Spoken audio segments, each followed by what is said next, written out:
Hello, hello, hello, hello, hello. It's good to see you. Say hello.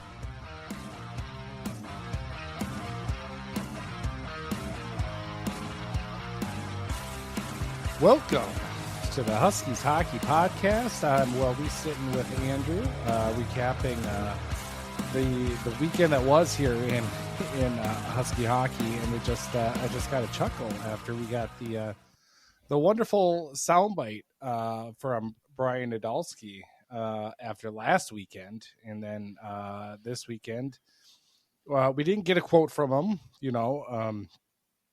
probably because I didn't reach out, but I would assume, again, his whole mantra and everything that would come to pass, he'd say something along the lines of, "Yeah, but we got to score." Yeah, that sounds about right. Huskies get swept up against Minnesota Duluth. That series is officially locked in for the first round of the WCHA playoffs. We knew obviously it was going to be Duluth, and we knew obviously outside chance that it was going to be at the Herb, but all the signs point to it. And when you don't score a goal in a series, that's going to make it pretty hard to try to leapfrog somebody in the standings. So let's talk about the women in that series. We obviously are not going to have a lot of goals to talk about. I might have a little Penn State shot counter, a little leaning on that during one of the periods on Friday's game. But I don't know. Just my whole thoughts on the weekend. I was just frustrated we weren't able to put something by either of their goalies, as they played both goalies up for Duluth. So it was just a little bit frustrating that we couldn't generate any type of offense, and it's just been more of the same as we run through the second half of the season. Yeah, I mean, you're shortchanging the Huskies, actually. I mean, you said that they got swept. That was a 0-0 tie on Saturday. And a shootout win. That's right. I mean, which is damn good considering you scored 0 goals in the weekend. And all three. Swept. And all three of the shootout. Yeah, that's the secret. You just got to wait to the shootout. Mm-hmm. Why couldn't Surreal have scored on the penalty shot in overtime? Because exactly. That would have at least counted as a pairwise win. Yeah, it's getting frustrating. I'm getting tired of because it's not a lack of offensive push. It's they outshot them both of these games. I think controlled possession for the most part. I mean, there was 2-on-1s. There was, like I said, the penalty shot in overtime. There was no shortage of chances, but yet not able to finish chances in a weekend that you give up one goal and you don't get one win out of that. And it's just, it's getting to a ridiculous point here. I mean, on Friday, that was the 4th 1-0 game that they've been involved in this year. 2 of those being wins and 2 of those being losses. This is 0-0 tie. I mean, no goals, no game over 2 goals in this now 9-game winless streak. Nine. Yeah, here, just score 2 goals and you might have swept them. Like, that's just those are the razor thin margins that we're talking about here. And it's becoming the narrative of the season. And the fact that on the outside looking in, and now officially going to be on the road for the rest of the year, ain't going back to the Herb for real games anymore, because they're playing at Bemidji this coming weekend, and then up to Duluth again for round 2, but round 1 of the playoffs, round 2 of the second half of the season trips to Duluth standpoint. And let's hope you get down to the frozen face-off. Final face-off. I don't know what they call it, but final face-off. I mean, final face-off. Let's hope that they get down there, but let's just hope they score an effing goal. Let's keep our targets here reasonable. Like, you'd think a bit of an elixir to your ills here would be facing a bad Bemidji team. But let's keep in mind, those games they played earlier in the season when St. Cloud was playing some of their best hockey of the year, those weren't blowouts either. Those were fairly tight affairs with the Beavers. So can't take them lightly. If you want, I mean, you're at 500 right now. Exactly. I mean, there's no chance that we're getting Wisconsin ruled out here, because if they fall under 500, that'll do the nail in the coffin for you. But just need to get some positive momentum going towards the postseason as we're heading into it here. And I mean, as you mentioned, both goalies played for Duluth this weekend. A notable exception for St. Cloud. This was the first weekend of the year where the split did not occur between Chobak and Ahola. Chobak getting both games. Chobak playing spectacularly. I mean, in a weekend where you don't score any goals except in the shootout, I think it's an easy pick for my pal to give this one to Chobak this weekend, because we don't even have to have any. Well, she only played one of the games. No, this one's all Chobak's. Yeah, definitely. And I wish it would have. She would have been rewarded with the W in at least one of these games. Again, shootout win, we don't really count those. So, and pairwise, it's a tie. So, yeah, frustrating, because again, this team is right there, and just an inability to capitalize on a wealth of scoring chances is what's doomed you in this dry spell. Again, it ain't over, and so we still have the time here. You got to get off the mat, take care of business against Bemidji, and then hopefully you play similar. I mean, you don't have to play all that different when you play Duluth the second time. You just need to pop in your chances when you have them. And that's been a tough task of late. And so, yeah, that you're talking about that. Was it the second period on Friday? Just an anomaly. I think that was, they probably, I don't know if it was a different scorer. It had to have been scorekeeper. Like, hey, you take out. I got to run over to the other side of Amsoil Arena for a little bit. You take over the shot counter for the second period. And they took that as it's shot attempts, not shots on goal. I'm willing to say I thought that St. Cloud was playing better, like outplaying them. But when I saw it was like 30 shots on goal, like late in the second period, I'm like, I don't think it's been that much offense. And so, yeah, that one was a little a strange occurrence. I feel like the shot total was accurate on Saturday, and they almost got 40 shots on goal, including the overtime. So, yeah, like I said, the possession game and the amount of scoring chances certainly are not too few and far between. Again, this is a team, Duluth, where you really match up well against, as far as this is like the same exact team, basically, facing off against each other. Duluth just literally scored one goal this weekend and was able to get a majority of the points. It's frustrating, to put it lightly. Yeah, it was, going back to Chobak, I don't think I've clearly made my thoughts known that Ahola, I believe, is the better goalie.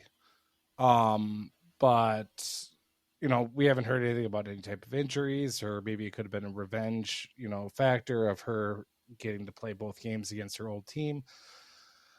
But I gotta say, like, throughout this last stretch of games, I mean, she's been phenomenal. Ahola, a little bit weaker. I wouldn't say that she's been terrible by any means. And obviously our defense, I think, has been still fairly solid for the most part. It's just, it feels like every shot that we get, we're drilling it just center mass right into the goalie's gut. And it, we had some power play opportunities, and every time I was like, okay, this is the chance. This is the chance. This is the chance. No. Fairly good movement, but just not able to put it away. And then, on Saturday, Sorial's got, that breakaway, gets tangled up, ends up getting the penalty shot, which I thought was the right call. But I'm, kind of always in favor of going on that side of it in those situations. Attempts to go 5-hole, get stuffed. So again, it was just more like we're just not going to get through this whole series, without it. And then we get to the shootout there on Saturday, and I'm just kind of going through it and looking at who we've got going up on for our shooters. Gentry, okay, that makes sense. Zimmerman, who thought she had a goal in the third period, that they reviewed. The second period, I think it was the second. Was that the second? But yeah, they reviewed that. Beat the goalie, but beat the goalie, just clanked iron off the post. Yep. So when I don't know if she went back to that move or whatnot, but ends up beating the goalie, which was originally waved off, but she celebrated as it was a goal. So I was kind of like, fool me once, shame on me. I very much was like, I'm not buying it, Laura. I love your optimism. I don't think so.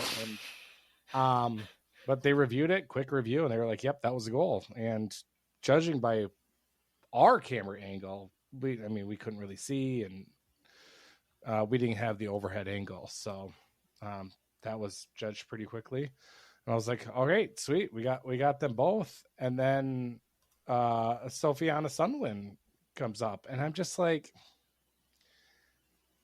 really? And I had very much of a Kyler Kupka type of a situation where I know Sunderland is an Olympian. She just hasn't scored a goal all season. So we're going to put her out here, kind of in this instance.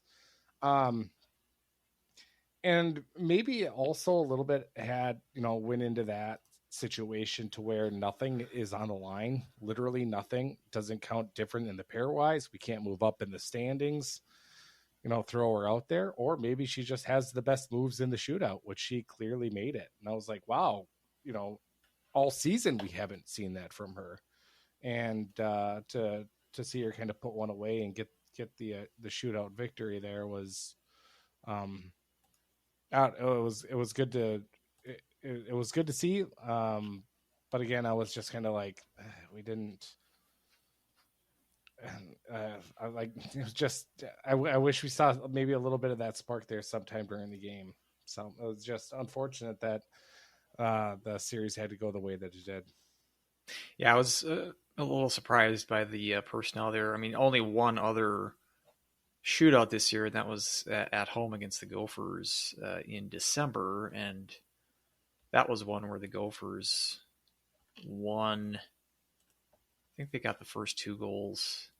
No, so they were 2 for 1, and then St. Cloud missed both of their opportunities. That was Gentry and Himlarova. Mm-hmm. So it's not like, at least at that point, Sunderland wasn't the shootout whiz that she proved to be, at least in this game. But yeah, it's just I'm and not to get too ahead of ourselves, but I'm looking forward to next year to see. Well, just to verify if Delmonico exists. But what if she's pretty good next year? We're going to look at that and say you really could have used that this year. I mean, because not like there's other candidates. If not for me to just be a little bit vindicated.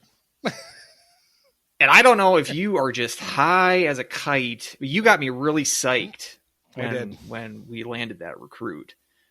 And yeah, as we were mentioning, Sunderland, another freshman with a goose egg with goals this year, a couple of assists. Remember, she started the year, I think, on the top line. She's playing with Himlarova in that Union series.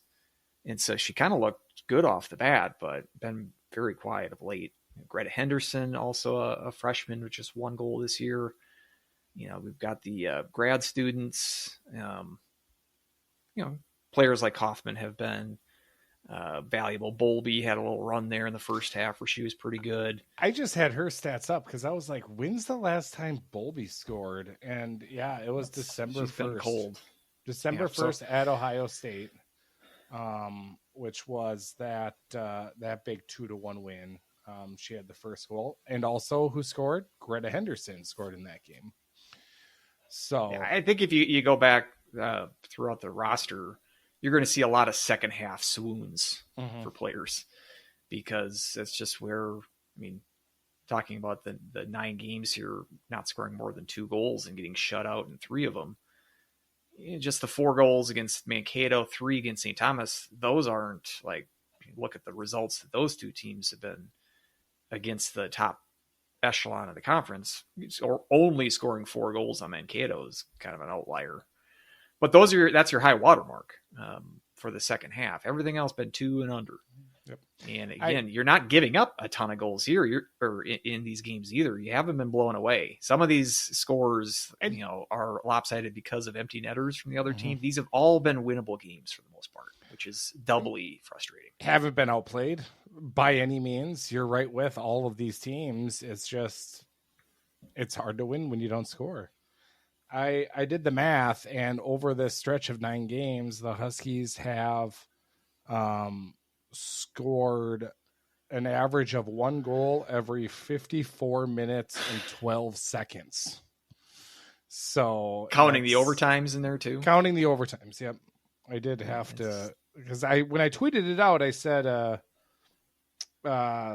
53 minutes and some change, but then I remembered I had to add on the 5 minutes that this last overtime. So yeah, 54 minutes, 12 seconds. That's not going to win you a lot of hockey. Nope. So, unfortunately, it's not. And like I said, season's not done, but it's just it's disappointing that it's had to come to this. But it's not like I'm angry about it. It's just, again, I feel like it's the margin for error here is so thin that you just flip a couple of these results over the last month, you could be right back where you were at the end of the first half inside the Pairwise gate. Yeah. And there's still a possibility of that. It's just that chances of that are getting more remote by the game. I mean, these ECAC teams, the clump of them, it's 6, 7, and 8 with Cornell and St. Lawrence and Quinnipiac, they keep kind of treading water. Like, I've been waiting for some of that movement to happen, but they've been holding serve for the most part. Like, of the ECAC teams, Colgate's the one that's kind of been on a dry spell of late. But those 3 fringe teams are, doing what they need to do. They're getting the job done. You can say mostly the same thing with Duluth. I mean, we mentioned too, like they're worse than St. Cloud against the top 3 teams in WCHA.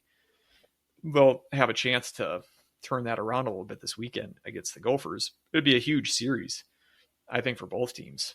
But it would still surprise me if it's 5 ECAC teams and 3 WCHA teams. But I just expected Quinnipiac or St. Lawrence especially to drop off, and they just haven't. But it still is possible. But you can't get into that until you jump Duluth, which is your closest rival, the Pairwise, and you have a chance to do that in 2 weeks. But it's frustrating because you had a chance to do that this last weekend. Yeah, you played a good enough defensive game 2 times to put yourself in good position to win these games. So let's hope that we at least just see some offense come alive against Bemidji this weekend.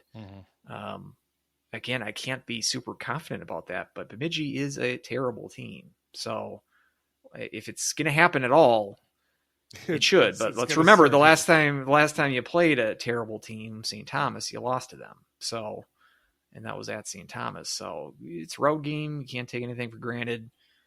So let me get to 3. I'm not even saying blow them out. Just get to 3. Yeah. I think that'll. I mean, 2 goals with these goaltenders. I would, getting back to what you said about Chobak versus Ahola, I would agree. I still think Ahola's a tick better, and it's reflected in her stats. But Chobak in the second half, I think, has come up more clutch. Yeah. And I do think that there is a motivation factor there with Duluth. I remember you at the end of the first half when we were kind of making predictions, you said St. Cloud's going to end their season with Choback in net. Mm-hmm. And I'm like, so do you mean that they're going to play her in the playoffs? And you're like, yep. And I was like, I think if you're going to make the NCAAs, I think you're going to want to ride one goaltender. And at that point, I was thinking that goaltender was going to be Ahola. As it's turning out now, yeah, your season might end with Choback, because I am assuming they'll probably go with a split this weekend. If not, maybe they'll give Ahola both, because Choback got these two. But I would assume in Duluth, it's going to be Choback or nothing. I think she's going to start both of those games, or all three if you get to that stage. And she's earned it. Yeah.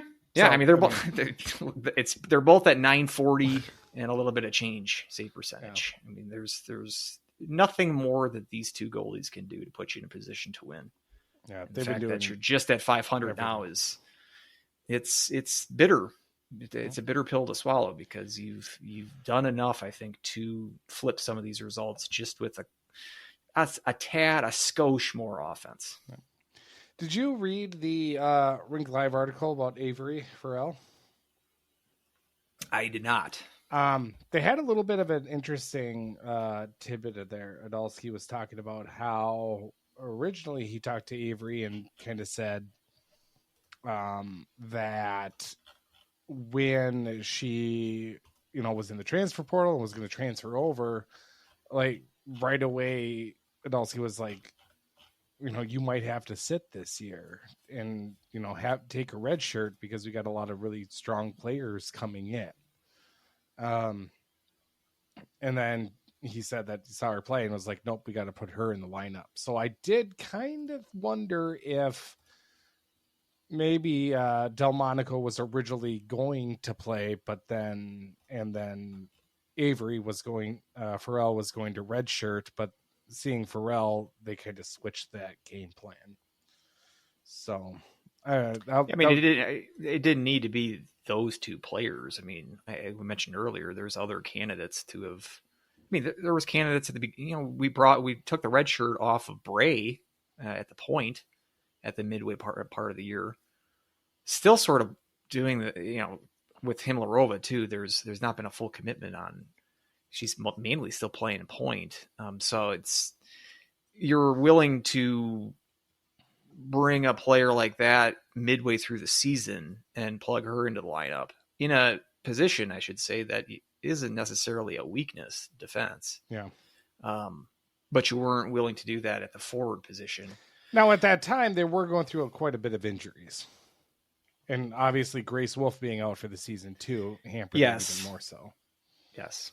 So yeah, there's a lot of factors. I'm not saying that you plug Delmonico into the situation. Again, he's the hockey coach. You're the guy with the mic on a podcast. Although I will also say that I kind of wish he'd jumble the lines a little bit more. Clearly, what you're doing right now isn't working for this last half of the season. You should get together with Brett for some coffee. Yeah. And Brett will tell him how to shuffle it up. The virtues of not having a set number of lines and the line mates being set in stone. Yeah, I wouldn't be against changing up a little bit. Just want to see some good results. Let's stop the streak at 9. Mm-hmm. We don't need any further streak. And again, get some positive energy going towards the playoffs and beat Duluth like I think you can. Like you can, exactly. So, but we'll get to that next week after we find out how they do in Bemidji. Yeah. Because if they drop one of those games, you're saying I'm not really angry. I might be a little angry if that happens. Yeah, that's going to be a little bit of a different take. Speaking of Bemidji, obviously, one win, a 4-2 win against St. Thomas back at the end of January. That's their only win in the second half of the season. I'd like, I wish I could take that as a point of, a notch against them when, ours isn't too much better than that. But, they've been on the wrong side of a lot of lopsided scores. 10-0 against Wisconsin, 7-0, 9-1, 11-1. So, like you said, they've been shut out. They've been shut out 11 times this season. Yeah, they had 3 in a row that, and they scored 2 against Mankato the last game. They had 3 straight games where they hadn't scored, and then there was a 4-game streak straddling the New Year and into January where they didn't score in 4 games. St. Cloud shut them out earlier in the season. As I mentioned, those games were tight. I mean, that 3-0 win on Saturday, it was a whole as one of her many shutouts in the first half. But that was just a 1-0 game going into the third. And 1-0 game 10 minutes into the third. I remember this Abby Thompson for Bemidji and net had a really good weekend that weekend. I'm like, at least Bemidji's got a good goalie. But as you mentioned, some of those scores has not been close. 9 goals, 2 9-goal performances at Minnesota in December. The 11-9 given up at Ohio State a couple weekends ago. 7-10 against Wisconsin. This team has been blown out. Thompson doesn't have a win this year at 0-12 and an .866 save percentage. So that might have been her Super Bowl. 517 goals against. Yeah, it's this is not a good team. And you're mentioning like with Choback, the reunion tour. We've got a couple of former Bemidji players with Anik.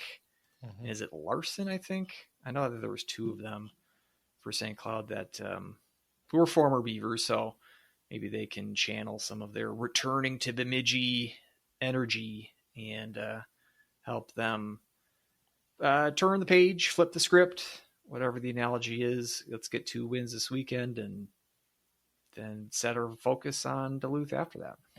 Yeah, but yeah, we was mentioning the St. Cloud Duluth series. That's set in stone. The top 6 positions in the WCHA are all locked into place. The only battle right now is between Bemidji and St. Thomas. Bemidji in 7th right now with St. Thomas at 8. St. Thomas plays Mankato this weekend, and Mankato's 6th and not great. St. Thomas has beat them already this year, so it's possible that they could jump it. It doesn't really matter. All that will result in is who gets their ass kicked to Ohio State and who gets their ass kicked to Wisconsin, because both of Bemidji and St. Thomas, those games won't be very close in the playoffs, so it's kind of a moot thing. But it's kind of interesting. 1 week to go, we basically know what our playoff matchups are going to be. Yeah. And it takes a little bit of a sting out of the upcoming Wisconsin-Ohio State series in Madison this weekend. I would suggest tuning into that. That could be a national championship preview. I mean, it was the national championship game last year, and I would still think they're the 2 best teams in the country. And so it'd be really nice if there was like a possibility for Wisconsin to still hop them, like if that had first place on the line. But as it is, Ohio State has locked up the regular season title, and the Minnesota and Duluth series also has some big implications. Duluth, as you mentioned, they're at 9th in pairwise. Yeah, so they can make a push here. Getting a win at least would help them perhaps move up, depending on the other ECAC teams that we mentioned that are on the inside of the bubble at this point. But also for Minnesota, too, I mentioned Colgate, kind of some recent stumbling. They had lost 3 out of 4 games here. 3 out of 5, I'm sorry, when they lost to Yale on Friday. That actually slid them beneath the Gophers. They were in 5th, and the Gophers were at 4. The Gophers lost again on Saturday to Wisconsin, flipped that around. And that's a big matchup, too, because the 4 and 5... that's your regional final right away, and whoever is the 4th place team in pairwise gets to host that game. So a big difference between 4 and 5. It's the difference between hosting a tournament game and going on the road. And so not anything at stake for the Gophers in the WCHA standings, but in the pairwise, those would be 2 big results for them hanging on to the 4th place advantage. If they lose a game and Colgate wins this weekend, Colgate could hop them again. So it looks like that top 5 in pairwise is pretty much set. It's just the seeding, the order of those teams is still up for grabs, but pretty big drop off after 5 in the pairwise. And so looking at those top 5 teams, and it's going to be interesting how the jockeying for seeding all shakes out. Obviously, we've got 1 week of regular season. Then we got the conference playoffs.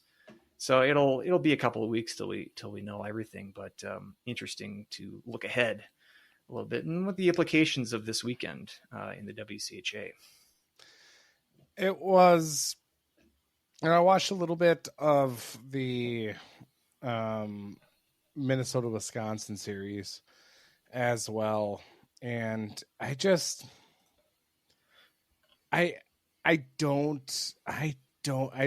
not sold on Minnesota, and especially this last weekend. Abby Murphy might be the best goal scorer in the country, but God, does she make so many dumb penalties. Just eclipsed the 100 mark for penalty minutes. Took all 3 penalties in the 4-0 loss. And I think there's just some times where you get all the goal scoring, but she loses her cool, loses her temper, and she just ends up putting her team in a hole because nobody else. I mean, yeah, you got a couple of standout players there, but nobody is on her caliber. And I mean, even if you're putting, in that 4 or 5 matchup, wherever it's going to be, if you have Colgate and Minnesota, I'm going to lean Colgate on that one. I'm going to lean whoever gets the home game there. I agree with you. I'm not a huge fan of the Gophers in terms of, I think they're vulnerable, but Colgate's shown some bumps in the road here recently too. And so I would think that whoever gets home ice is going to have a big advantage. I mean, that wasn't Wisconsin went into Colgate last year and beat them in the regional final. So it's certainly doable, but home ice, I think, in the women's side, especially with them playing on campus for the regionals, or I don't know if they still call them regionals, but taking a page out of our somewhat of our preferred system, they do campus regionals for the before the Frozen Four. Mm-hmm. So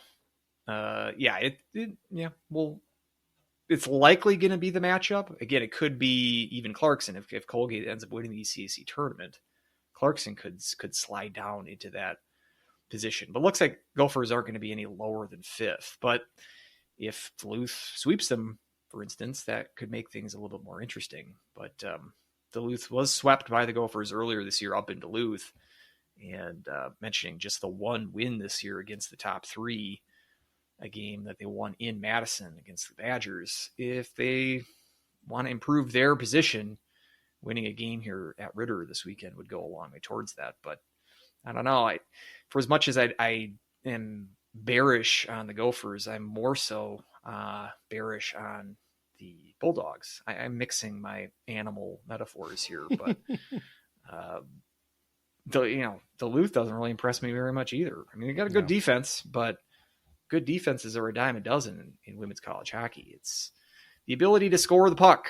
That's what's at a premium, and that's why we see teams like Wisconsin and Ohio State do as well as they can. Gophers can be propped up because they have a really good top line.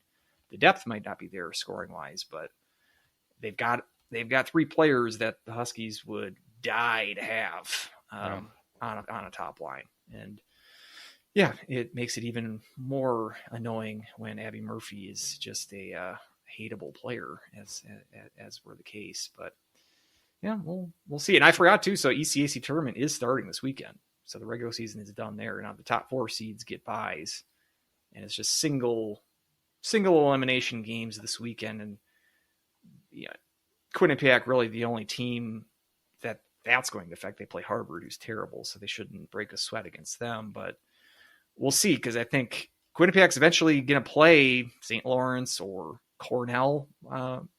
I think Cornell is who they would draw in the first round or the second round. I don't know what they call it. I think the first this next weekend is like the play-in round. I don't know exactly how they call it, but when they play the full series, then you're going to maybe see some attrition for the ECAC teams, because Quinnipiac and Cornell is going to go at it, and you're going to have games Clarkson versus Colgate and St. Lawrence. And I do think we're going to get some dropping of some ECAC teams. But that really only matters if either Duluth or St. Cloud takes advantage of that and sneaks up and snags one of these at-large spots from the ECAC teams. But I was pretty skeptical that ECAC could pull off a 5-team representation in the NCAAs. It's becoming more and more possible, but it's another reason to watch the Duluth series this weekend to see if they can, I don't know, improve their position and improve the conference's position as far as number of teams in the field. Yeah. It's fun. We're getting down to the playoffs, and it's a fun time of year. Exactly. So, Keith, for the Huskies, score goals, please. Mm-hmm. That's all really I'm asking. So, let's go ahead and flip over to the men's side. Do you kind of want to recap? What do you want to do first? You want to just preview Western Michigan right off the hop, or do you want to just kind of go into some interesting results around the country? You're the producer. Oh, let's go around the country quick. Okay. And obviously the big one that really also affects the Huskies as we stay in second place. Obviously we knew we were going to stay in second place, but we didn't know how far behind North Dakota we would be in the standings. And sure enough, we are the same, because North Dakota getting swept by Colorado College fairly decidedly over the weekend. And big surprise when it comes to that, and also kind of made me feel maybe a little bit better in our result against Colorado College, even though we didn't play that great, but at least able to get an overtime win out of it is something that was desperately needed for us, and as far as the pairwise goes. Yes, agreed, but it makes, on the flip side, it makes the failure to get more points than you did against North Dakota. That's true. More stinging. And I mean, I was kind of wanting Dakota to win that game on Saturday. Yeah, big deal there was CC was able to, so they went 4-0 against Dakota this year. Mm-hmm. I like to put an asterisk there because 2 of those are in overtime, but whatever. It's a conversation for another day. But because of that, they're going to win that comparison against North Dakota no matter what. So they've locked that comparison win against North Dakota. Whereas if Dakota would have won one of these games, it would have maintained North Dakota winning that comparison. So it hurts the Huskies from the standpoint of not only did Colorado College jump you in the pairwise, but they picked up one of these comparisons that they've lost, because they're not going to pick up the Augustana comparison. I was looking around at that. They would need to, or no, that one they can't flip. The Arizona State one they can, but that one require them to sweep Denver coming up, which, they're red hot. I'm not going to put it aside that against them. But if they sweep Denver, I think that they can flip that one. But that's somewhat of a long shot as well. So them picking up some of the inability to flip the Augustana comparison, it's just in that bubble area where St. Cloud has been teetering on for most of the season. You just don't want to have some good results from those teams. And Colorado College vaulted them in the standings. And so I wasn't really rooting for North Dakota that bad. I just kind of assumed that they would win. I'm getting their butt kicked on Friday.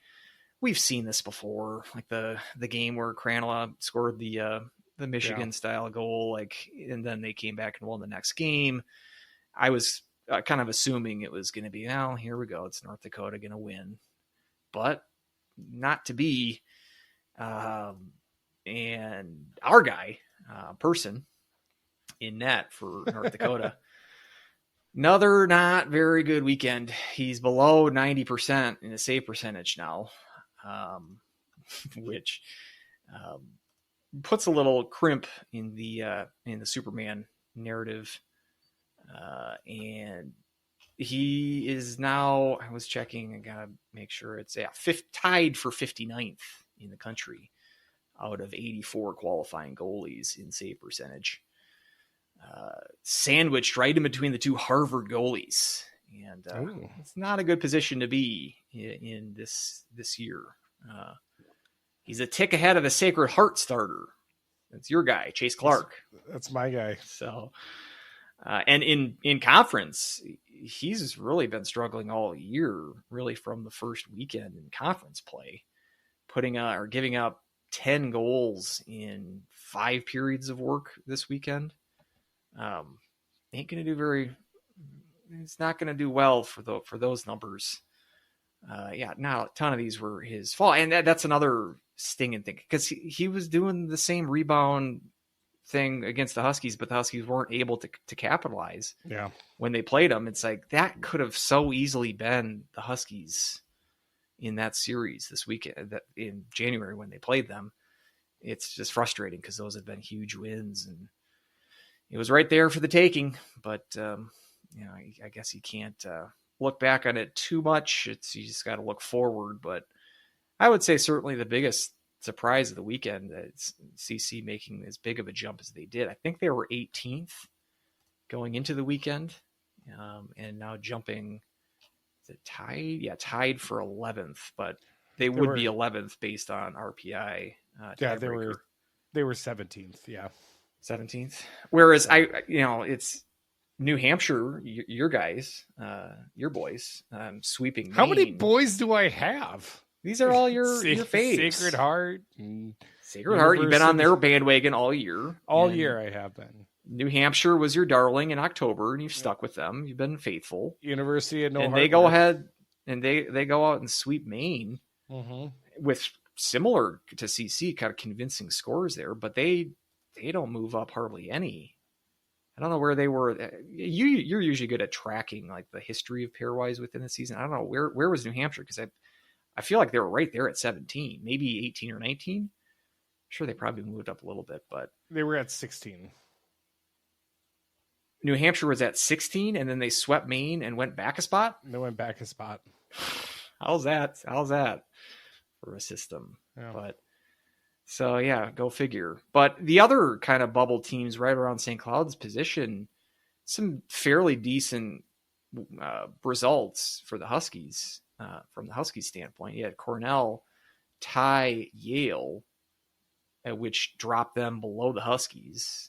They had the RPI edge on the Huskies going into the weekend, but that tie to Yale, who's pretty down there in the pairwise, really kind of hurt Cornell. So, and then UMass gets swept against BC. They played on Sunday, Friday, Sunday, home and home. Watched most of that Sunday game. It was an entertaining game. And it looked like it was 2-0 right away for BC, and then it looked like they were just going to run away with it. But then UMass, they're just a weird team. I was saying this in October too. Like their metrics are not great as far as possession. They usually get outshot.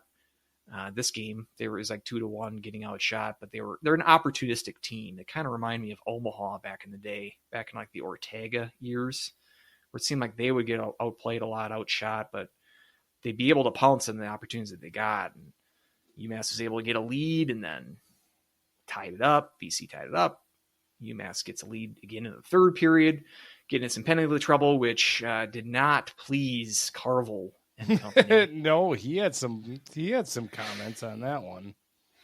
And so that was the main deciding factor, because BC scored twice on their power play. One was a 5-on-3, then they scored when it was still a 5-on-4.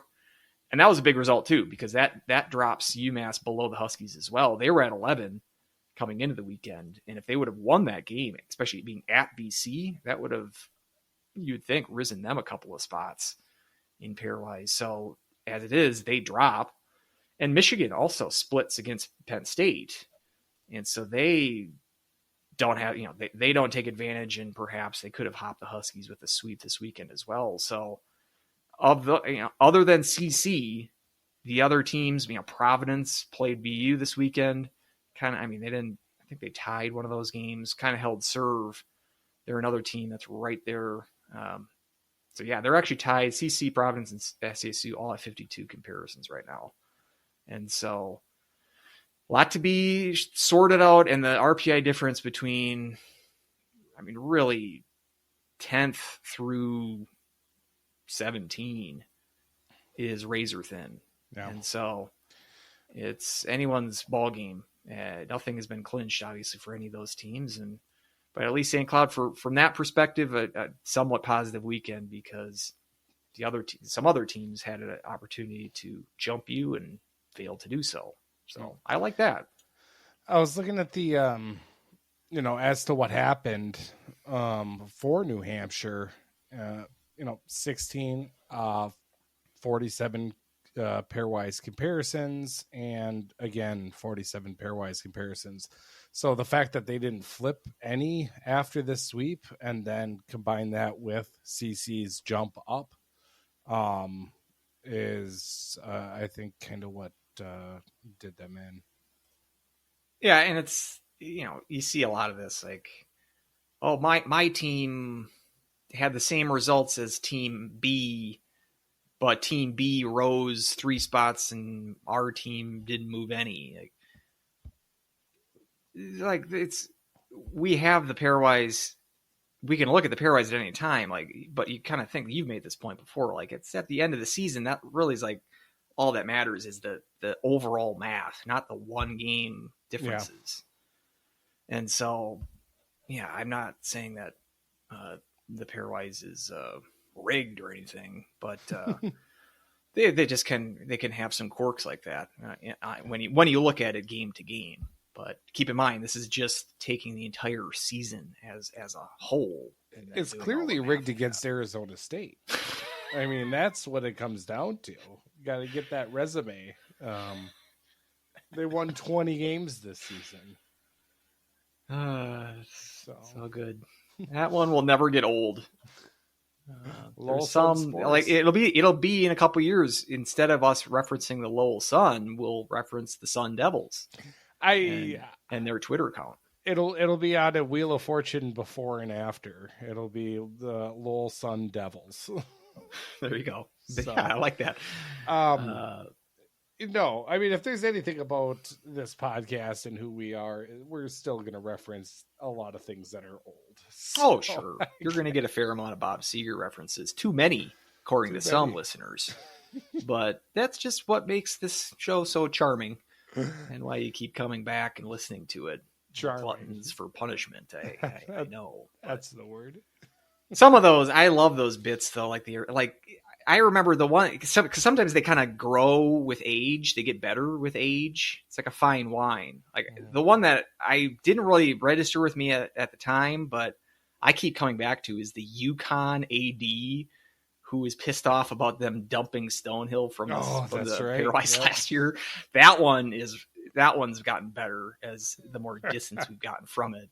So it's, anything. I mean, the Pairwise is like the third rail in college hockey, because if you step in and criticize the Pairwise, you are stepping onto it, and you're inviting a rain shower of criticism when you do so. If you just say, like, my team is not doing well in the Pairwise, so the system needs to be changed, anything that sort of approaches that is bound for comedy gold.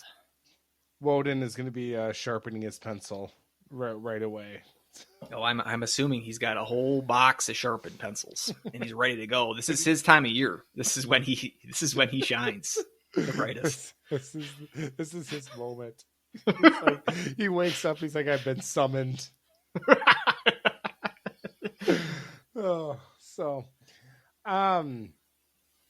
Let's talk about Western, huh? Again, another instance. Speaking of Woden, CHN has that game listed at 7:30. That has been changed to 7 for the Friday game.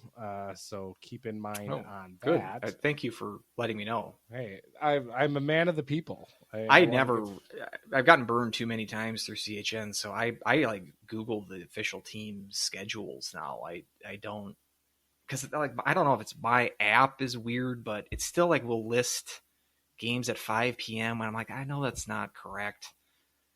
You'd think that it wouldn't be this difficult.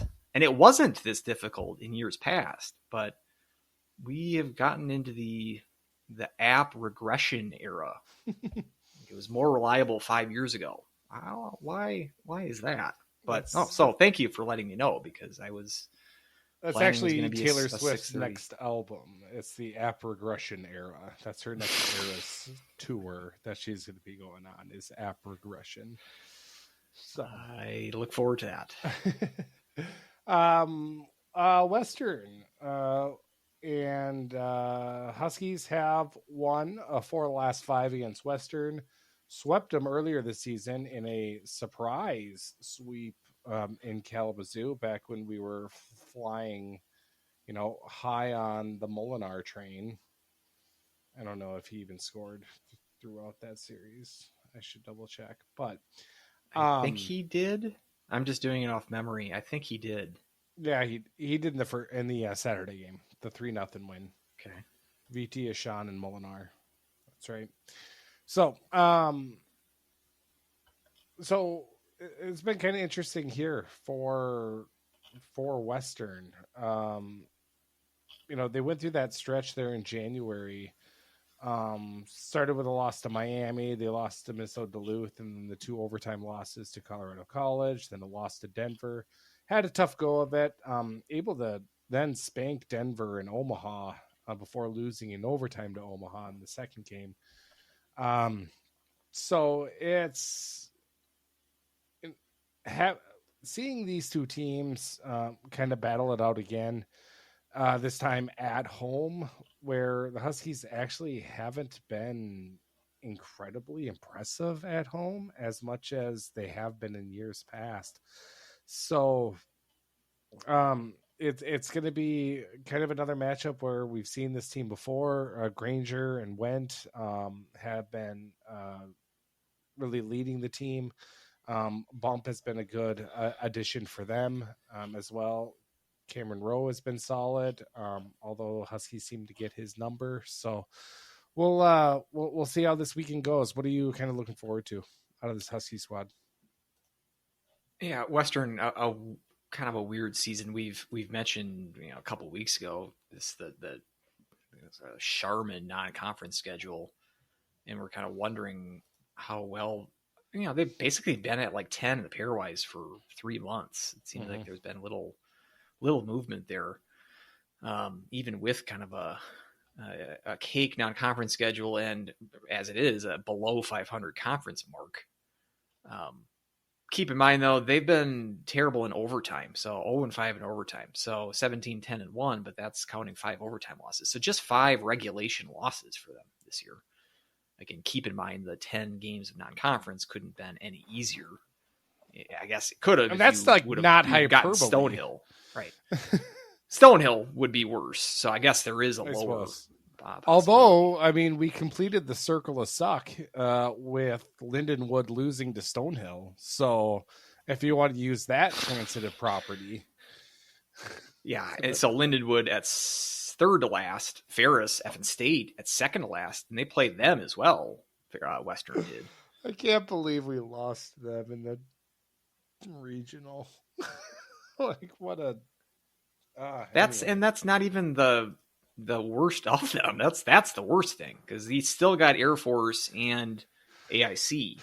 I think Air Force was, of those 3 teams, I think Air Force was higher than Ferris was and AIC. They were like in the mid 20s, I think, in pairwise. I guess we can check that, but yeah, no excuse to lose any of those games. But anyway, I don't know why we're inflicting PTSD on us. But so Western, as you mentioned, real good top line. And Furschweiler has been able to do this in his 3 years. It's been an entirely different top line in each of these 3 years. But 40 points total for all 3 of them last year. That was McAllister, Pollen, and Sasson. And then the year before, you actually had 2 30-plus point scores from the point in 21-22, Addard and Joyo. Mm-hmm. But that was when he had Warad and Frank. Frank was the nationwide leader in goal scoring that year, 26 goals. And I think Pollen was also on that line as well. Not all 40 points there, but an average of high 30s between those 3 lines. And so completely different personnel, but he's been able to reload. And this year is no different. I mean, he was active in the transfer portal and to good effect with that Colangelo coming over from Northeastern, putting up a great year for them at 35 points. Constantini, they got him from North Dakota. Bad year for North Dakota last year, just with 3 points in 25 games. But he's put in a 24-point season this year for them. And so Cassetti from Miami, they got him. He's been contributing a little bit here and there for them as well. And so, yeah, they have quality top line, which the Huskies were able to shut down in November. Big key for them to sweep that series. They're an old team. I mean, Zach Galambos from the Point, he is going to be turning 27 in May. So, Jeez. yeah, he can already run for Congress. So, Congressman Galambos, let's start the campaign for him. But so they got some golden oldies. Cameron Rose, you mentioned, he's gonna play in net this weekend. Why do I know that? Because he's played every single second for Western this year. No backup goaltender action at all. And he's had a decent year. I mean, 912 save percentage isn't going to light the world on fire, but for the NCHC, it kind of does. He's, I think, right there.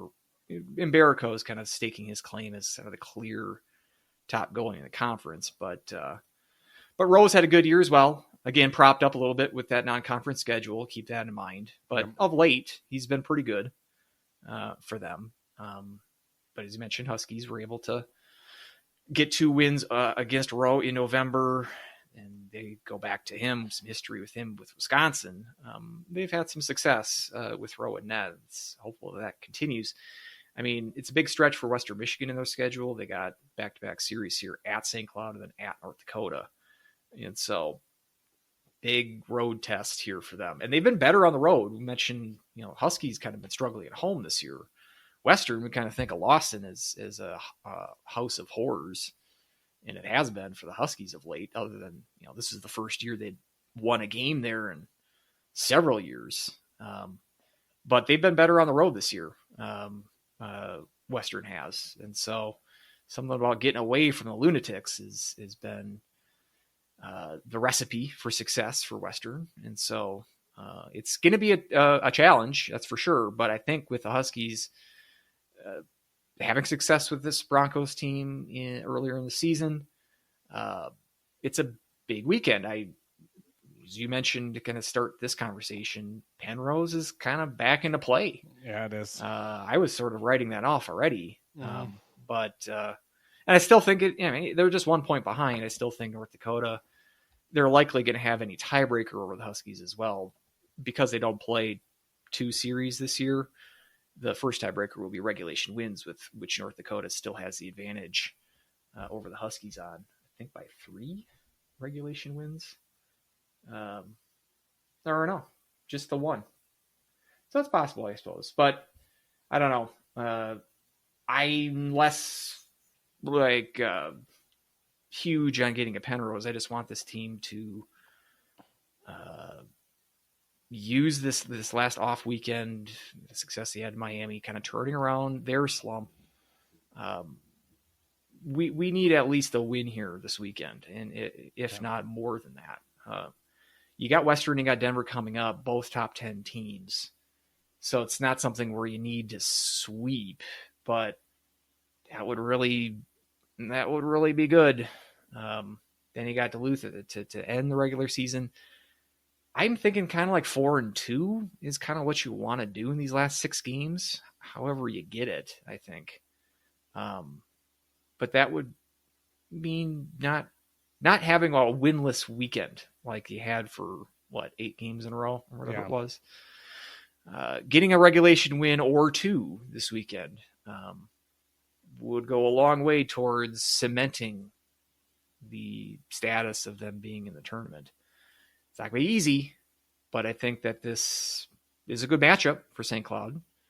And I think that, I don't know, I'm as confident, I think, as I can be. This team has not been great the second half of the year, but I don't know, for some reason I feel good about this weekend. Do you share my optimism? What are you feeling? I'm hesitant. I want to say a split. I know that's boring. Split probably feels like the most likely outcome. It's the 3-2 us show prediction norm is like, oh, it'll be a split. It's really puzzling to me about our home and away record. I mean, at home 6-5-3, whereas on the road we're 8-4-2. So it's, you know, this I don't know. Something about it here is I don't know what we're going to get in net. Posh started last game, played well. Bassey, I don't know what we're going to get with him. You know, I kind of wonder where we're at with that, and if we're going to split time again, or if we're going to just kind of ride Bassey here for the rest of the season. I happen to think Bassey gets the start on Friday, but I don't think it's set in stone that he'll get both of these games. Success against Western earlier this year. Shut him out the last time he played him. And so I'd expect him to start on Friday, but I don't think anything is taken for granted other than that. And I would kind of be in favor of seeing Posh on Saturday, kind of no matter what the result is on Friday. I like that idea. So but other than that top line, Western doesn't really scare me that much. So I'm not too concerned about, you know, their depth coming back to bite us or anything along those lines. So I just want a solid weekend coming out of a break where we just kind of take care of business. And I feel like we haven't had that type of series in a long time. So that's the main thing I'm looking for. And that's the main thing that I really want to stress for the weekend, and seeing the team just play up to the potential that we've seen and get some of these guys kind of back on track as well. So, you know, it's kind of sitting where we're at in the pairwise, you know, looking at the comparisons, all tied at 52, three-way tie for 52 comparisons at 11. Obviously, we're in the back end of that with the RPI tiebreaker, but at least we control our own destiny at this point. Whereas if we, you know, again, when you were talking about how Western and Denver are ahead of us, you know, we can make some good comparison flips here, especially, you know, kind of what North Dakota did, or what CC did to North Dakota by sweeping them. We can do the same here and try to get that comparison from Western. And that I hope is kind of looming large to really solidify us where we can make, you know, maybe a similar jump up, and the pairwise might be a little bit harder, but, you know, I just, this is not a good side, you know, the bubble I'm on, I'm just really nervous about. And I, you know, just win the next game. That's kind of what I'm really hoping for this Huskies team. Yeah, you mentioned the comparison with Western. Right now, St. Cloud is winning that comparison, which is rare if they're below them in the pairwise. But that's propped up because of the sweep at Lawson. If you win at least one game this weekend, you will maintain. You'll maintain it, having that comparison. And so if Western sweeps, they flip it back. So another motivation to just win, baby. You shouldn't need any more motivation than that. But and if you win 2 games this weekend, you lock up the comparison against Western no matter what. So, I mean, you can sort of ice the comparison if you take care of business this weekend.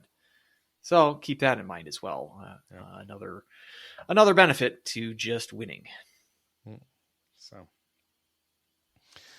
if we want to hop into anything else, men's, women's related, obviously no other game to recap. So we're just flying through this episode here. We're only an hour in. Well, we saw, I mean, I guess in conference, the other action was Denver and Duluth. Entertaining game there on Friday. The late comeback from Duluth, down 2 goals in the last 5 minutes, but able to pop in a couple late. And then we kind of learned, maybe we knew this already, Ben Steves don't really give a crap about defense. That 3-on-3. The best part about that was right after Thompson scores for Denver, Stayskal looks back at Steves and just gives him a, what the hell are you doing?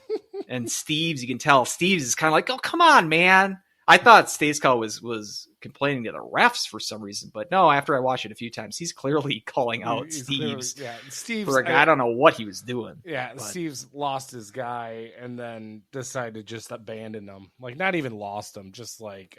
I think he was setting up for a cherry pick pass. Because, I mean, he puts up he's got the Cy Young season going again. I think 21-7, I think, is the goals to assist ratio. And yeah, in overtime, it's like Labo CC. It's these guys sniff the breakaways, but you can't get a breakaway when the other team has the puck, has a skater who's going full bore towards your net and is going to score. Yep. So, well, and then he channeled all of that into a 10-minute misconduct when your team needs them, because you're the only goal scorer pretty much on that Duluth team. And then gets chewed out in the media from Sandelin. I don't know if you saw that. Oh, I didn't see that. I mean, I just watched. I mean, I was mostly watching the North Dakota game on Saturday, but flipping it because I saw Denver got out to a 3-0 lead like 5 minutes into that game. Mm-hmm. But then Duluth got back 3-2. Yeah. And so I was kind of watching it a little bit, flipping back and forth. But then when Denver pulled away, I sort of just kept it on the CC North Dakota game. But I was just, because it does seem like the wheels are kind of falling off for Duluth and about GD time. I did not see that, though. Tell me more about Sandelin after the game. Yeah, I'm trying to get to Sissy's quote on it. But it basically had... something along the lines of, it's just this, like a disrespect to the program type line. So I missed the penalty. It's just a 10-minute misconduct at the 12-minute mark of the third. And so was it just complaining to refs? What was the Correct. nature of the call? Okay. So he, let's see. Let me get the box score up quick to try to jog my memory of what happened. So Mangini got a hitting from behind penalty, and then he mouthed off the refs and got a 10-minute misconduct. So Steves went into the penalty box to serve it. And then either like right as he got out of the penalty box, after 3 seconds serving after. it, Yep. went to the ref, jawed at the ref, and the ref gave him a 10-minute misconduct. So apparently him and Mangini had like a really interesting conversation in the penalty box, and Steve's maybe just wanted to continue it. Be like, let's go back to that. Hold on. Give me a couple seconds. I'm going to get a 10 minutes. We'll go ahead and do that. So Sandelin said, I get some of it, but I'm sorry. If they don't learn, that's not going to bode well. I don't care about the winning and the losing. You know what? You don't ever disrespect the program. Oh, I mean, again, to your 20 goal scorer on the season and the only guy who consistently scored, to say that he's disrespects the program, that's that's some words there. Yeah, I should say it was 21-7 last year, 21 goals, 7 assists, 22-8 this year. 22-8. There we go. So that's some real Tom Seaver numbers. So, yeah, so that's that was kind of interesting, and yeah, who knows what Sandelin too is kind of thinking when it comes to all that, if he's just like, I don't know, clearly not season hasn't gone how we expected, and now clearly frustrations are mounting there, higher than the lift bridge. I hope that this is like the start of like a long drought for them, several years long. I know they got supposedly have like a decent recruiting class coming in next year, but I mean, considering they were getting every conceivable break for about 7 straight years there, they need like an equal to maybe like double that amount of reverse luck just to balance it out a little bit. You're never going to get the 3 natties back, but some cosmic justice would go a long way towards warming my heart, at least. Mm-hmm. And then just kind of run through the standings quick. North Dakota 37 points, St. Cloud 36, CC has leaped up to 33, Denver 31. Interesting that they're sitting 4th in the in the standings. Yeah. Whereas they're very high up in the polls. And then Western at 29. So Omaha's at 23, Minnesota Duluth at 21, and then Miami's in the cellar. Everything else, I mean, so Miami's the only kind of locked in position. Yeah. Every other place in the standings is up for grabs. It's fun. Can we clinch home ice this weekend or not? Well, you are playing the 5th place team, and you're 7 points up. 7 points up. If we're up, there's 12 points left after this weekend, right? Let's see. There's 18 points total. So, that's too much math. I don't think they can clinch it, but I mean, I guess because if they were to get 6, that would be 42, and Western would have 29. 29. There's only 12 points left after that. Yeah. So if you sweep them, yes. Even if Omaha also sweeps, because they would be at 29 as well. So yeah, you're right. If they sweep, they would clinch a home ice position. Thanks. The math wasn't as daunting as I thought it was. Wasn't as daunting as let me get quick. Don't think. Just say it. Is Colorado College going to make the NCAA tournament? I mean, to be fair, I didn't say it. Don't think about it. Yes or no? No. I would agree. I think I don't know. I don't even know why I say that. But they've proven me wrong throughout their hot run here. Now, and they do have we did have a guest on the show that flat out at the beginning of the season said that CC was going to make the tournament. And that was Alex Fern. Alex did. Said that CC was going to make the tournament. Yep, exactly. That was in our preseason. At the hour 42 mark. Wow. So I will have to go back and listen to that. Thank you. Yep. He flat out said CC was going to be the 3rd team. So the 3 teams were Denver, St. Cloud, and CC. So he was on that train. My gut says no, apparently. I just feel Why do you say that? I feel like something's going to happen where they're going to, just with the run that they're on right now, I think maybe they're just hitting it too early.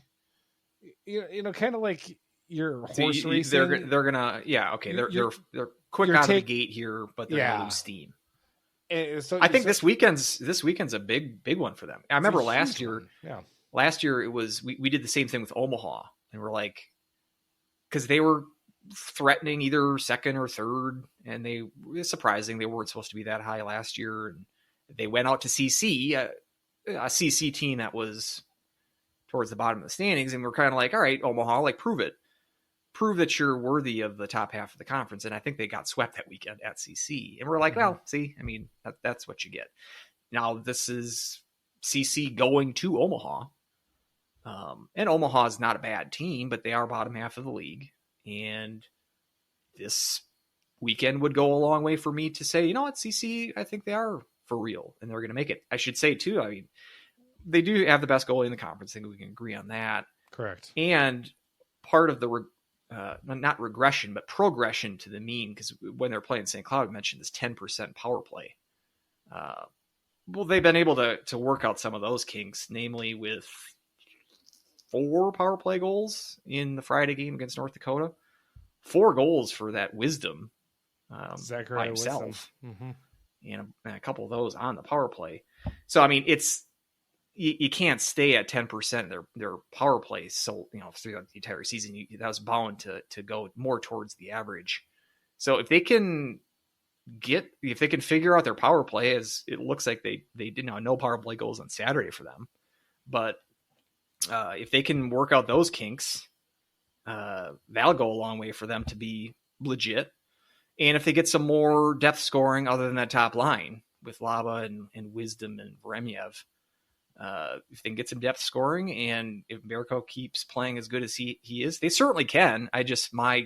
I've been bearish on them all year, and I'm going to do that still. Because you look at this team, I mean, they went through a dry spell there in the first half. They went 6-game home losing streak early in the season. Got swept against Western Michigan.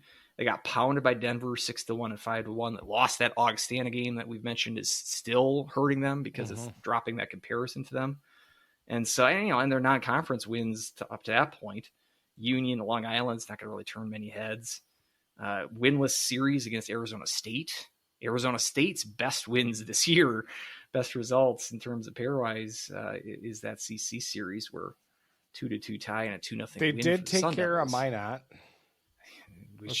That's what really got them. And then they beat the Gophers split them at Mariucci. It's really been a second half. This is kind of like the old North Dakota formula where they kind of that's true ho-hum first half and but then turn it on the second half. And if they got 3 more series to go and it's winnable. You got Omaha and Duluth in the next 2 series, and then you finish up with Denver. I mean, it's definitely possible. Probably probable. Do we have the matrix? I should check that. CHN Pairwise Probability Matrix. Which we should also put note that showing our surprise last week that the Huskies were 74% chance to make it. We kind of also were like, we thought it was closer to 50, so 74 is really remarkable. Well, CHN tweeted out that, it looks like there was a quote-unquote glitch that happened that was causing some bad math. Hashtag bad math. Hashtag Woden. So when that was fixed and recalculated, we were at about, what we're at, 54%? Like 54. Just checking it right now, they've dipped to 46%. Huskies. CC up to 76%.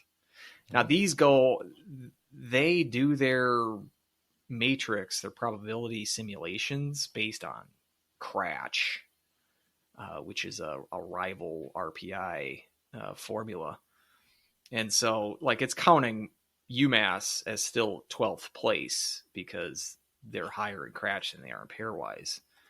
It's just, it's a probability matrix. It doesn't mean it's the be all and end all. But so I guess this past weekend did kind of dip St. Cloud's fortunes a little bit down to below 50%. And CC really did a lot to for their chances up to 76%. But that's just a number. But it gives you the idea. Yeah, CC is more than likely going to make the tournament. But we're still both selling on CC. Let's see how that prediction turns out. Yeah, right. Judging by the range of where CC falls, because I like to look at where they could fall within the pairwise, and seeing kind of Colorado College. They've got quite a few. Their biggest percentile when it comes to it is kind of that 12%. In the 10-11 range, which would be safe. And, kind of goes down from there as you get further back. And that's just where, St. Cloud are 12%, is kind of around that 14 mark, which is, still really on the bubble when we're looking at, obviously CCHA is going to take one, Atlantic Hockey is going to take one, and then depending on ECAC as well, what's happening there, if it's not Quinnipiac, that's could take, that could be another one too. So, I mean, that's where we're moving that cut line ever so closer up. But that's where, again, running some possibilities here and looking at the, I kind of look at, there's another site that I look at every once in a while. That's playoffstatus.com. And I kind of look at what their rankings are and where we're looking at. And it's pretty much the same. But they have us at actually a 52%, but 100% if we win out minus the conference final. And that's kind of the main thing that I look at, is that we can still control our own destiny when it comes to where we sit. And I think we've got the team to do it. We just need everything to kind of click for us, which it's been kind of touch and go here in the second half. Yeah. So you're looking at like the matrix, the percent for the at large. So that's like through, like, it has 0.0% for Notre Dame, Penn State, and Duluth. So that means there's like 0.00001% chance. But for all intents and purposes, it's the top 20 in Pairwise that is still alive for an at large. Anything below that, you got to win the conference tournament in order to get in. Yeah. And really above that, I mean, Arizona State, 0.7% chance, and they're at 18. Omaha at 2% chance for an at-large. Northeastern at 1% chance for an at-large. So really, you got to think the top 17 with New Hampshire and up is your real contenders for the at-larges. And yeah, so that means being able to make the tournament without winning the conference tournament. And yeah, it's never going to be every one of these games is going to be vital for St. Cloud. There's going to be no margin for error. I mean, it's not like you have to run the table, but like I said, I think 4-2 the next 6 games before the playoffs start, I think should be the standard to try to achieve, if not better than that. Because I think that will include some good quality wins. It'll include some road wins, hopefully, if up in Duluth. And so that should be enough to not exactly be safe. I mean, this weekend too, because I was watching the RPI and St. Cloud's went down a little bit. I was kind of curious as to why. I'm pretty sure it was because Long Island beat Alaska 4-rip on Friday up in Alaska. Cool. And St. Thomas lost to Bowling Green, who is god awful. You're going to look at the end of the season. If St. Cloud does not make the tournament, it is going to be chalked up to the October non-conference. Yeah, that's always what's going to have held you back. Alaska at 30 in Pairwise. Mankato, the best of the bunch. Well, other than Michigan, I suppose, but in terms of the October opponents, they're the best of the bunch at 28. St. Thomas at 39. I mean, you've had losses to each of those teams. St. Thomas, the only loss there was in overtime, but still not winning those games because the margin is not going to, whoever's the last team out, it's going to be by 0.00, very small amount. Yeah. And if it is St. Cloud on the wrong side of that, you can look to any one of those losses to those 3 teams in particular. And that's likely going to be the difference. So, but can't do anything about that now. What you can do is you can go out and sweep Western and clinch home ice and go a long way towards securing a spot in the tournament. So, I mean, I guess looking at this, can I change my answer when it comes to Colorado College?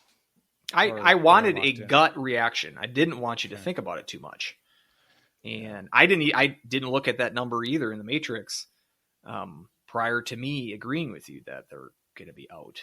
Who knows? We could be wrong because we often are. So we'll have to see at the end of the year.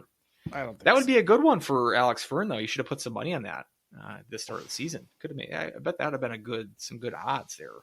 I can't take a college kid's money. I mean, that's not you. It's DraftKings or okay. Some Vegas outfit. My next bet, my next college bet, I'll talk to Alex Fern first and make sure he's okay with it. And then I haven't put any bets down lately. And Caesars, which is the app that I have my money on, they don't even do regular season college hockey games. I should try somewhere else, but I'm glad I didn't, because if I would have bet on North Dakota to win that Saturday game. I was like, I guarantee they're going to win that game. And it was looking all right. They had the lead there the first period, but I would have lost money. Like I know they when I bet. Damn near dominated that first period too, like with chances and shots and everything else. But the Tigers roared back. As I said, I was vaguely rooting for them. And that alone made me want to take a shower, because it's gross. It's ugly. You don't want to have to root for them. Yeah. And so at the end of the day, I would have preferred CC not making as big of a jump as they did. But if it comes at the expense of North Dakota, I'm not going to complain too much. Questions. Dan Jacobson. Do you have your Tigger costume, your Tigger costume ready for the NCHC Frozen Face-Off? Last year, a lot of Duluth fans dressed up as, dressed up like Tigger and went as CC Tigers fans and really just pretended. No, I don't know if pretended is the right word, but anytime they were asked if they were from Colorado Springs, they just said yes, and they just went along with it and just made up stories. So they also did that, back at the Target Center too. They when the Huskies were playing Miami Redhawks, they dressed up as Redhawks and said "caw" everywhere. And I'm pretty sure they got kicked out of a section too. Dan Jacobson could talk more about that. So very much they will represent some of our underrepresented teams. He's assuming that CC is making the Frozen Face-Off. He definitely is. So I guess he'll have to root. What if CC plays Duluth in the playoffs first round? Is he gonna be wearing his Tigger stew right there when he's watching? Maybe he'll go to Colorado Springs and wear that while rooting for the Bulldogs. There you go. So therefore, he's gonna win no matter what. So that's yes, he will. Well, he's a Duluth fan. So he always wins at the end of the day, except this year. Clint, is CC playing that well, or is North Dakota finally coming back to earth? Kind of a boring answer. I think it's a little bit of both. But, I mean, the fact that I'm happy that we're finally seeing Person for what he is, and I've said forever, is that I've always thought he was an overrated goalie, and especially this weekend, he looked abysmal. Schlossman tweeted out his stats of expected goals against, and I think it was 4 and 3.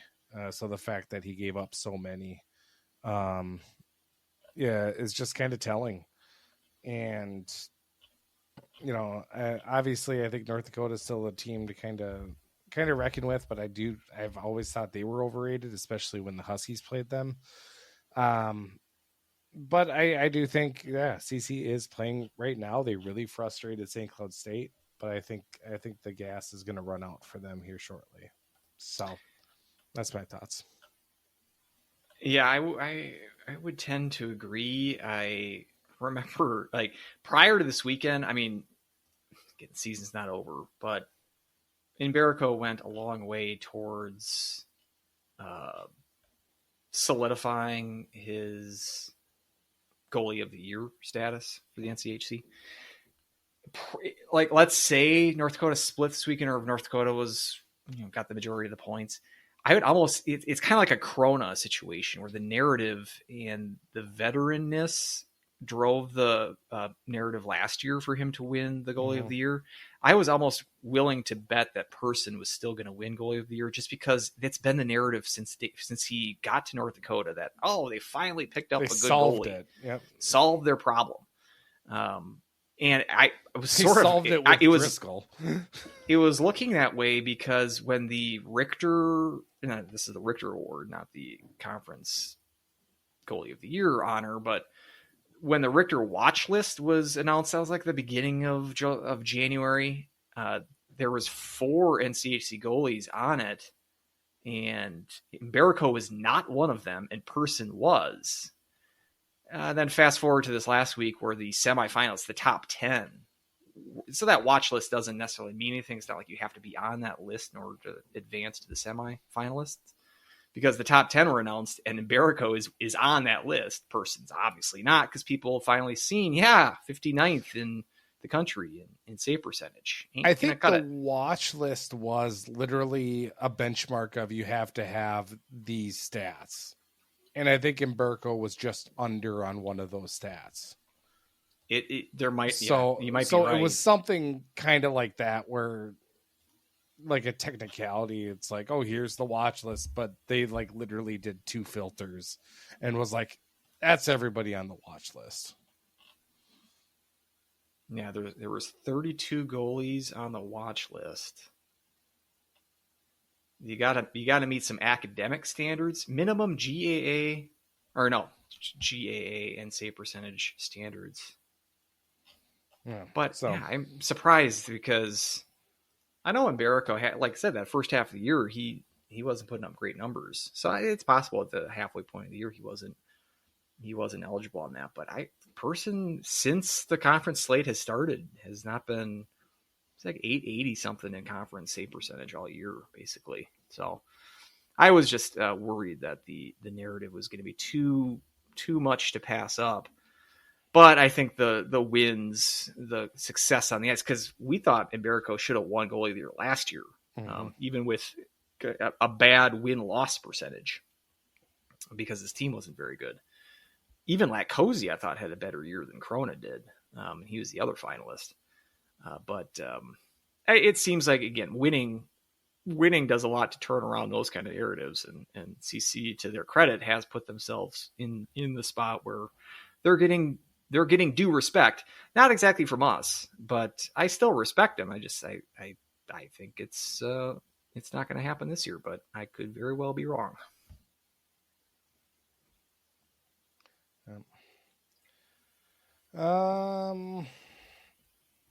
I think that was it for questions. The other one was actually about Carvel and complaining about the referees. So we touched on that. Yes. We touched on that just a little bit, jumped the gun a little bit on that one. So, perfect. So, that about does her on this lightning fast episode. So,